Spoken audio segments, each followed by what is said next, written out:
Well, the main thing the government says is if you want to be a China expert, you have to learn Chinese. And I thought at that point, you can learn French, Spanish, German. At the Foreign Service Institute, it's 600 hours of classroom training.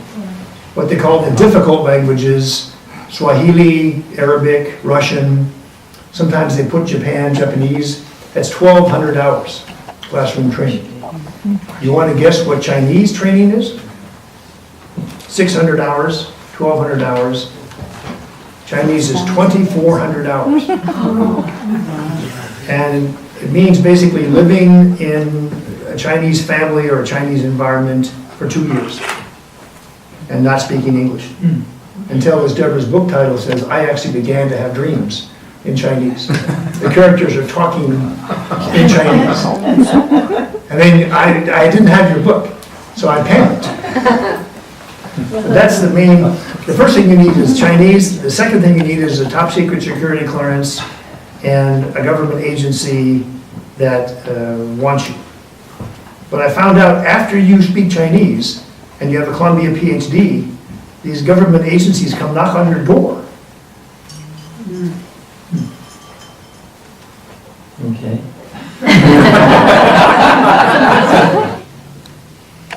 Well, over time, we misinterpreted China. Over time, we missed a lot of the advice that the Russians had given in jokes. Turned out to be more accurate than anybody realized at the time. Chinese had ambitions of their own, and through our own kind of wishful thinking, I dug out not too long ago, there's a national intelligence estimate of China's economic prospects. It's called Communist China's Economic Prospects. Central Intelligence Agency, National Intelligence Estimate, 1966, secret or top secret. Started going through it. There's no hope with the economic development of China. So we had 3 false ideas. China's not going to grow economically. We have to help them to sort of keep afloat. Yeah.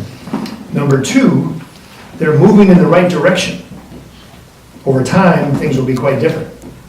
So from 1966 to 2016, China will be basically quite democratic and have a free market, we hoped in those days. And number 3, a Chinese foreign policy will be broadly supportive of American foreign policy.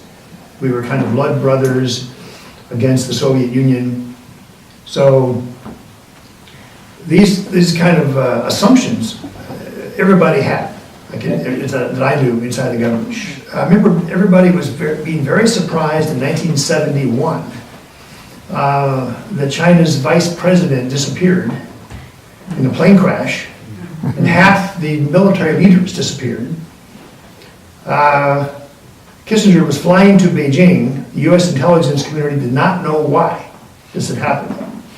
And the mystery was only solved about a year and a half later when President Nixon went to Beijing and had his first and really only long conversation with Mao. And Mao Zedong, there's a different kind of humor in China than Russian humor. It's very understated, more like the British. And in the transcript of Mao talking to Nixon, he says basically, some people did not want you to come to China, but don't worry about it.